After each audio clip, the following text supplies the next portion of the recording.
Hi, everybody, and welcome to the Pioneer Homestead. I have not been on here in a really long time. It has kind of been a different season, something that I'm just trying to accept. I know that I have felt a lot of pressure on a homestead. There's always stuff to get done, and our particular homestead, I feel like, poses more challenges because we are what we like to call pioneer style, but it is off grid. Off grid meaning the only source of anything that would be considered on the grid would be that we do have a generator that we use at night if we need to charge items, or we do have some lights if we need to turn those on. The summertime has been so good not having to do that. It's been just wonderful.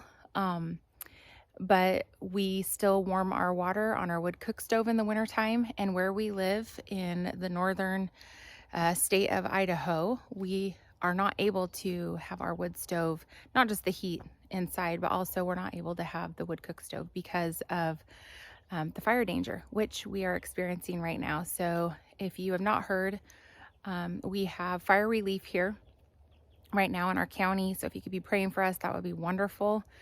And for the firefighters specifically, that they would just be safe and that the Lord would bring rain. We've been praying for rain. But so in the summertime, a lot of times what I wanted to talk to you guys about was different ways of cooking. We try to get creative. A lot of the times we use old-fashioned barbecue. We have propane with that. We also have a like a camp stove that we use, and I cook in cast iron. So that is always fun. It reminds me still a little bit of when I get to use my wood cook stove in the wintertime, which I love, by the way. So if you have any questions on that, I would love to do a video on that. Also, we have tried to do a lot of cold things. So whether it be vegetables, and then we mix it with a protein, whether that's, beans or nuts or chicken or something like that. We try to mix that together and make wraps out of it. That does rely us on the store, obviously, and we do have to cook on something. But a lot of times we just cook enough to where we can leave it cold. And we do use coolers, which have a ice block in them that we get to tap into from our local meat lockers that we use. So if you guys have questions on that, I'd love to answer those as well. But I just wanted to just hop on here and just let you all know that a lot of the times what we expect and what we think is supposed to happen is obviously not God's plan, but also that there is something to be said for persevering and how God can refine you in different times of I don't even want to say despair, because it's not despair. It's just, it's like our garden, for example. Our garden is not great this year. You see a lot of green things. And every year we pray over our garden and we ask the Lord that he would bless it, whatever he sees fit to give us for a garden. But a lot of the times, it's been a learning curve for us, because where we came from was very, very wet. And just the whole way that you do things is completely different. And so that in itself has been, a learning process for us.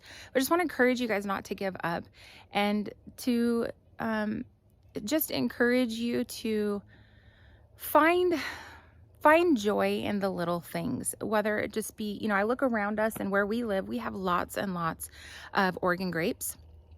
And although we do not eat them personally because we have not harvested them or anything, it's very neat to be able to see that life and to be able to see the deer and the turkeys and the baby fawns and still some of the flowers that are around. And, just our health. We're healthy, which if you know much about the situation the last year ago, and my husband, who deals with chronic pain anyways, that was a pretty big scare for us. And so we're just always thankful for the blessings that God does give us. But I just want to say that from a pioneer homestead, which is a lot of work, please know that there is a romanticism about living an off-grid or a pioneer type life. And please know that there is romance in it, so to speak. That's a frame of mind and what God will bless you with as far as patience and endurance and that sort of thing, and what your outlook is on things and his creation. But also know that it is hard work. And although I don't want to use the word simple, because it is not simple, it is a more quiet life.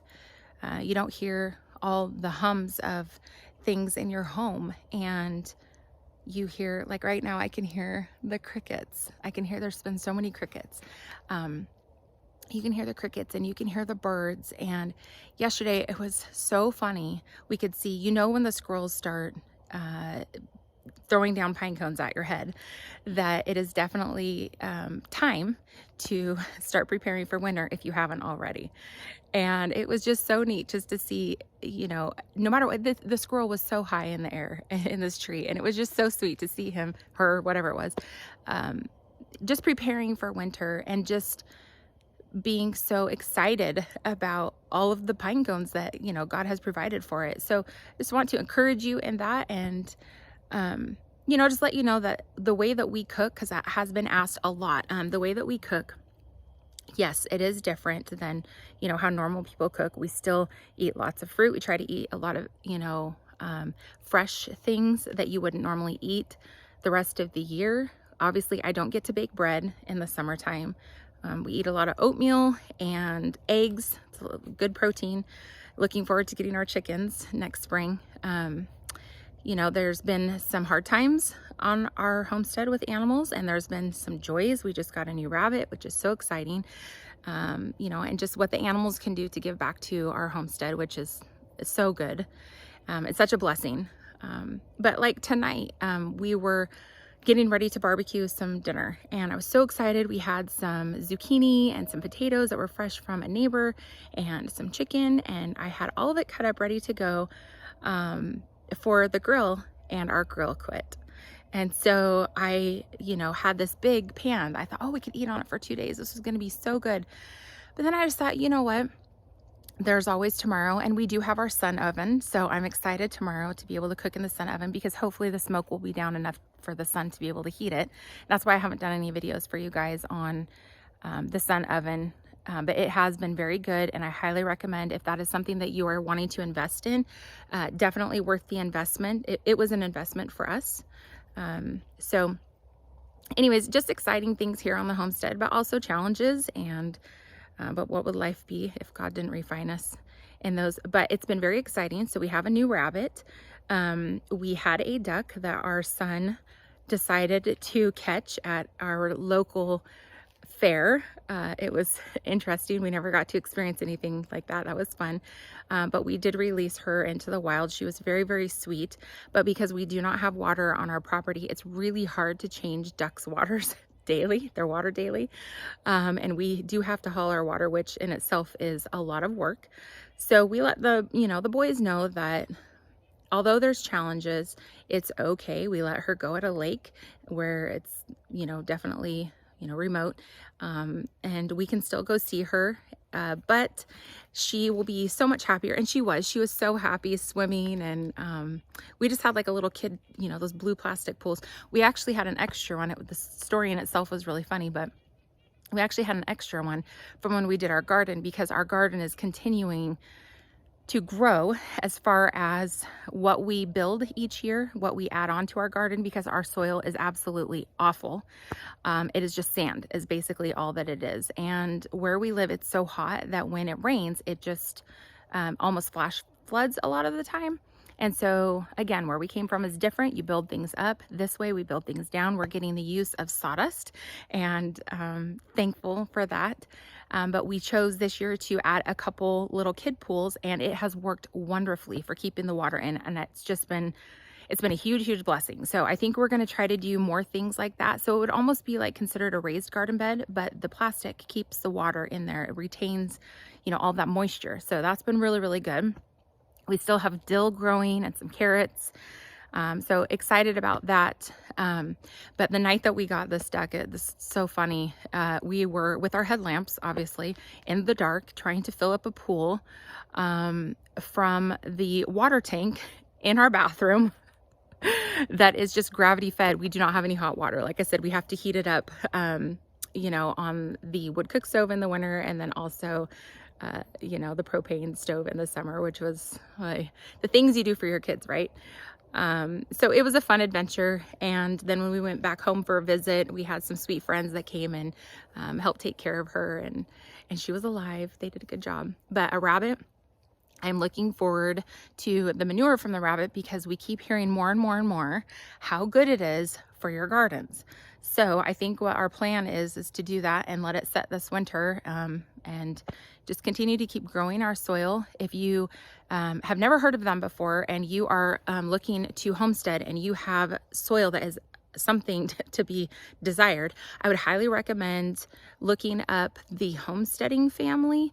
They actually are a family in our area, but Josh and Carolyn Thomas are their names, and she is wonderful. She has all sorts of, she has an herb garden, which is just wonderful, and I'm in awe. I'm looking forward to starting mine next year.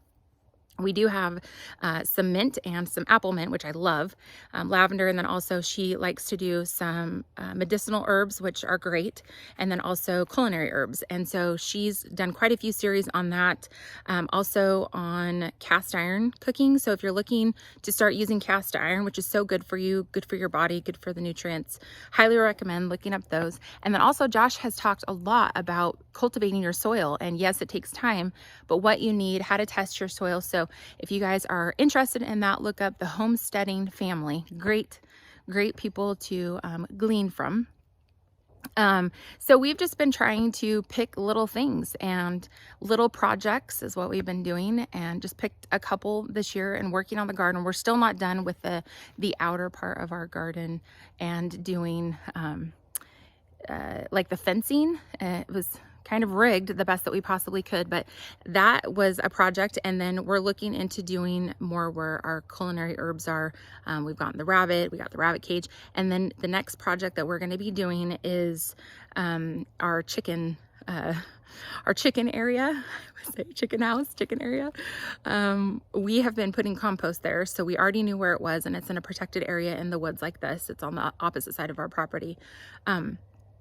But, you know, we do have predators. We've had to deal with that, and other people's animals. We've had to deal with that lately. This is always heartache, you know, when animals get sick or they die. But it's been a good teaching lesson for the boys. But we've just been trying to pick, and if that's one thing that I could encourage in all of this, this is what I would say in this whole video, I guess, so to speak.